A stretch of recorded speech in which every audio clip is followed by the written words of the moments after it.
Hello everyone, Treecks here, and welcome back to the Legend of Zelda Oracle of Ages. The unlinked playthrough of it. Because it's going to be seasons that we're going to play linked. However, we first need to complete Oracle of Ages before we can do that. And we are pretty close to it, because the Ancient Tomb, level 8, the final dungeon in the game, is almost completed, as you can see. There's one thing we still have to do, and that's taking on the boss itself. Everything else was taken care of in the previous episode, so we have the boss key, and we can enter and find yet another hands and head boss. Something Nintendo always loves. Even in games that aren't even made by Nintendo. Even flagship Capcom actually wanted to make one of these bosses. This is by far the most difficult boss fight in the game, I think, so be careful. First phase is pretty easy, just knock his hands back into his face. And that will actually damage him if you time it correctly. But you do need some good timing, as you can see. Hands don't automatically fly towards his face. This is only the easy part of the fight. Yeah, once we're done, the next one will begin. He will have different kind of hands now. Grabby hands. He will actually try to grab us. And the fact that he's trying to grab, that is something we can actually abuse. And that is going to be the next step in damaging him. Let's make sure he grabs something that will hurt him. Let's give him a bomb to grab. No. Not successful. Oh.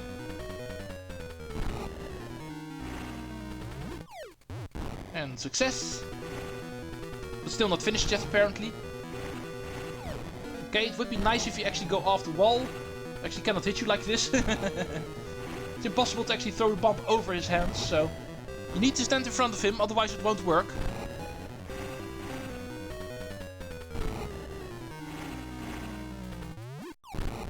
No, you also need to time it correctly. He does not automatically grab the bomb, as you can see, so you do need to make sure it blows up the moment he's still there. Yeah, that one was correct. And that was it. Stage number 3. And this time he will actually shield himself, as you can see. No longer being able to hit him from the sides. And he has a laser attack. You may be wondering, how do we need to hit him? The game will give us a hint by giving us scent seeds. So, you know what time it is. Grab your seed shooter. Apparently we need to shoot him. Scent seeds. Does not have to be scent seeds per se, but it is the easiest one to actually shoot. Try to ricochet around him, so you hit him in the back. From the front he's shielded. And from the sides too, but he cannot shield his rear. So that we need to hit. And that is how it's going to work here. Yeah, go. And now for the true form of this boss fight. Of course, we also need to make use of the dungeon item at some point. And that is going to happen in this phase. Let's go equip our power glove. And use this guy's own force against him. He will use ball and chain now, as you can see, trying to hurt us. But these same ball and chains can also hurt him. It's not really easy to grab these things, but you should be able to do so. Pull it back as far as you can, and then release. And that will hurt him. Oh. Yeah, be careful for the other ball. The other ball you can still use to hit you, of course. Your best bet is to actually try to grab the ball the moment the other one just got launched. Giving you the most time to actually try to hit him. And the moment that is done, then the boss fight is over and you win. The final heart container in the game. And if you've got all of the heart pieces, that will also be completed now. 2 full rows of hearts. The only way you want to play in a Zelda game. Ending with 2 full rows of hearts. What is also going to be completed is our gathering of the essences of time. And this is going to be the final one. You got the falling star. An essence of time.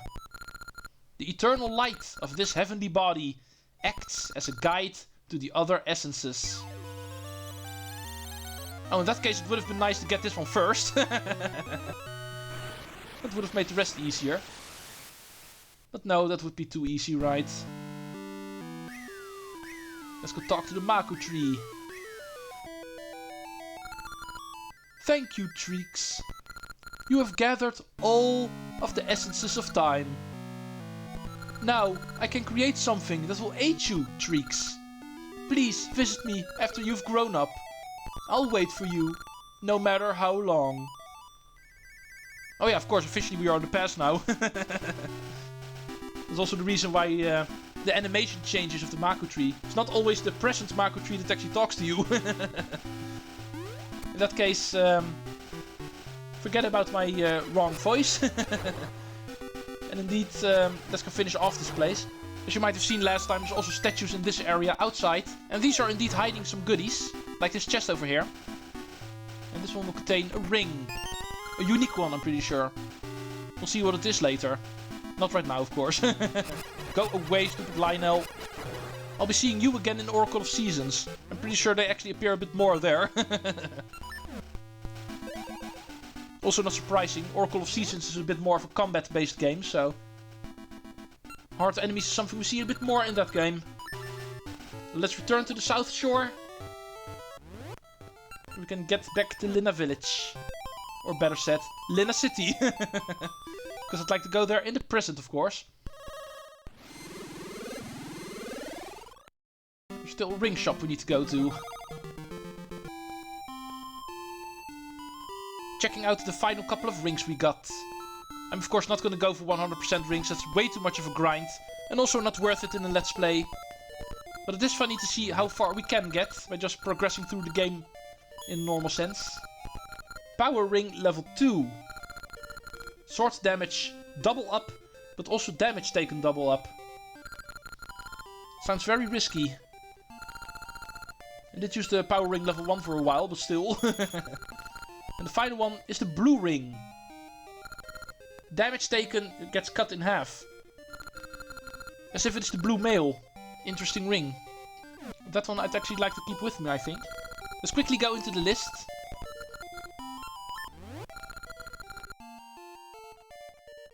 This one is not per se necessary. And let's replace it with the blue ring. I think this is the best set of 3 that I can possibly bring along. Time to equip it. Damage taken, cut in half. It would have been a nice touch if our outfit actually also turned blue now. As if we're really wearing the blue mail. Just like in Link's Awakening. Now, let's go talk to the Mako tree.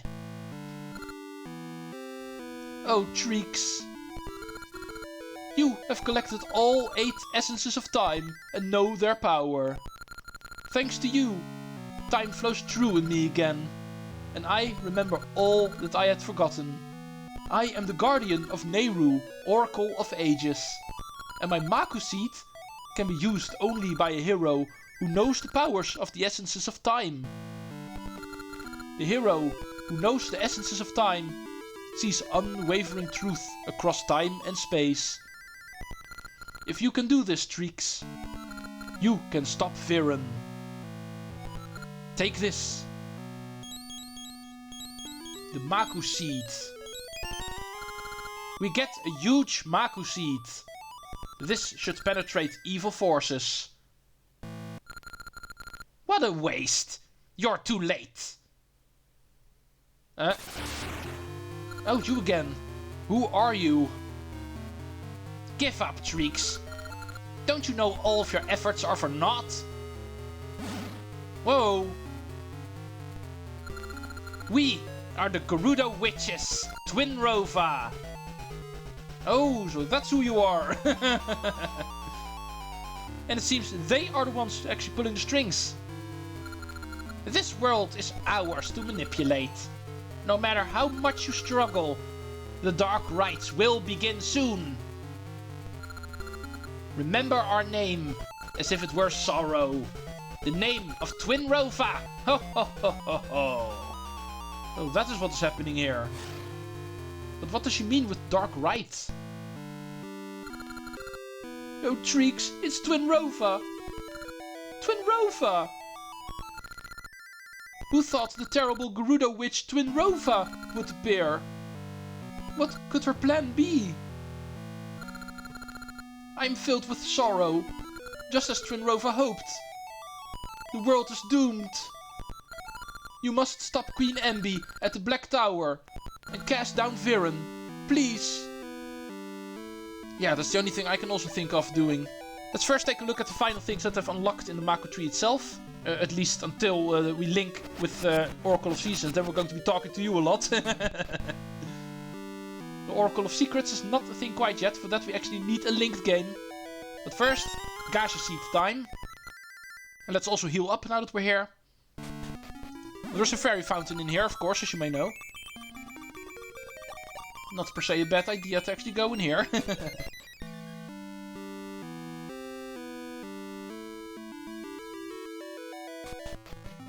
Alright, I will see you after we start the next game. Furore. The Oracle of Secrets. But for now, our mission is clear. We need to stop Veran, and therefore we need to stop Queen Ambi, because it's her body that she's actually using. The Black Tower in the past is indeed going to be our final stop in this game. Not very surprising. I'm pretty sure you guys actually saw that coming from a mile away. That is indeed going to be the final area of this game. The Black Tower is complete. Queen Ambi is actually at the top, filling this land with sorrow. We still need to stop her. And why Twin Rova's actually making her do it?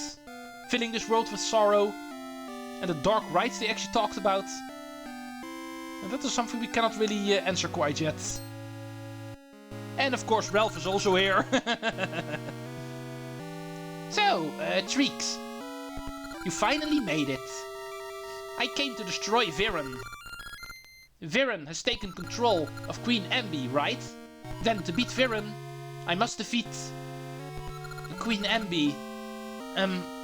Well, Queen Ambi, Veran, I'll destroy the both of you.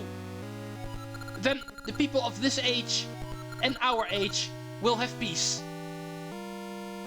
But what will happen to me? Treecks, don't forget me. I mean, I think of you as a friend. Okay, I'm going. Ralph can do it. Goodbye, Treecks. What the hell is that all about? Treecks, wait! Oh, more visitors. Oh, Impa and Nehru. Treecks, I was researching the past and found something awful. Ralph is a descendant of Queen Ambi. Do you know what this means? Ralph lives now because Ambi lived in the past. If Ambi is slain, Ralph will never exist. I came to try to stop Ralph, but I couldn't. Treecks, please, stop Ralph. He means to sacrifice himself for the people of this age by slaying Queen Ambi. I can't allow Ralph to make such a sacrifice. You're the only one who can save Ralph, and all of us, Treecks. Impa and I will find a way to give strength to the villagers. Please, Treecks, save Ralph. Okay, the big reveal is that Ralph is a descendant from Queen Ambi. So that's the reason why he looks so blue. But anyway, if he actually slays his great-great-great-grandmother, he will of course also exist no longer. It is dangerous past this point. There are beasts everywhere. And you can't even find your way to the top without getting lost. What's going on? Well, I wouldn't know. You guys built this place. Officially, this is actually not the first time I'm in here. Because I can actually also give away... This is also the perfect spot to grind for enemies. Whenever you're trying to farm for Maple. Because like I explained the moment I got the heart piece for Maple, she actually appears after defeating a certain number of enemies. And this is by far the best place in the game to farm for enemies. There's plenty of monsters in here, as you can see. So if you just quickly go through all of the rooms in here, defeat all of the enemies, go back out again, you usually have enough enemies killed to let Maple spawn again. In all of the screens where she can potentially appear. So, yes, I've been in here before. Not a surprise. Well, this is going to be the first time I'm going to show it off. Because now we are here for the story. Monsters is in fact the only thing you can find in here, so you don't have to start looking for anything else. This is usually the final room that I actually do. The moment I am maple grinding. I defeat the Gyptos in here. And the moment they are gone, I usually backtrack out again, and that usually turns out to be enough to kill Maple. Sometimes I also still do this like room, but that's indeed the best way to grind for Maple. But enough about Maple. We are here to finish the story of the game, and I'm talking about Silly Witch. Something I shouldn't be doing. Next floor. More night enemies.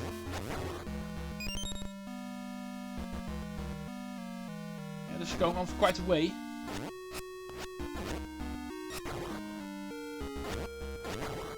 Make sure I keep my health up, of course.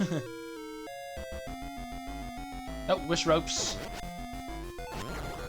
Even though I technically can skip these guys, none of the enemies are actually required to defeat, but it does actually feel soothing to do so. It really feels like the finale of the game, so killing every single of the regular enemies in here also feels like a good thing to do. If you know what I mean. Just saying, technically you don't need to defeat all of the enemies here. There's no locked doors here. You can always simply run to the next room. Full health even. Oh, and now what? Pick your poison. Or maybe not. This is indeed usually the part where you get lost. Like the foreman down below said. But if we have all 8 of the essences of time and the huge Maku seed, that will actually guide us towards the top. Veran is no longer able to trick us. All of these fake doors is not going to stop us anymore. Because of all of our hard work in the dungeons, we now have our true pathway. Black Tower Turret. The final mini dungeon before the final boss. This place can be a bit of a maze. As you can see, there's plenty of staircases going everywhere. And I can kill you through the wall, so might as well. Something I can never resist doing. And... no, don't push me back. Don't be so rude. Silly enemies. I would prefer you actually keep me at full health. Come on. Stupid enemies. Stupid cramped walls.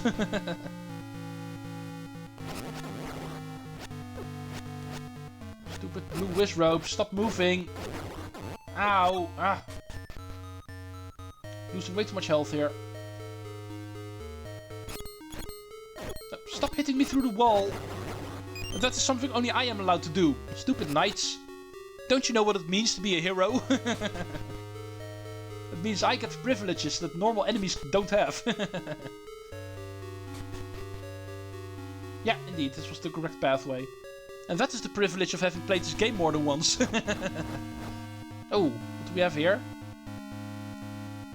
A lot of staircases, and of course only one is going to be correct. I could make it complicated and wait for these things to actually show me which one is the correct one, but I know it's going to be this one, so allow me. Also the privilege of having played this game more often. And as you can see, if you pick the incorrect one, you'll be actually bombarded by blue Lynels down there. Not the place where you actually want to hang around for too long, I think. But anyway, that will actually lead us to the final floor and the top of the Black Tower. This was actually the pedestal that Queen Ambi gave her a famous speech on. But for me, it is going to be the end of this episode. There is only going to be one more episode. This is going to be the finale part of The Legend of Zelda Oracle of Ages. We have arrived at the top of the Black Tower, where Queen Ambi, who is actually under control of the evil sorceress Veran, has made her new throne. But we need to stop her, and the spreading of sorrow needs to be stopped. What exactly Twinrova is up to, we also find out in the next episode when we beat the final boss of this game. See you folks in the finale. Treecks out!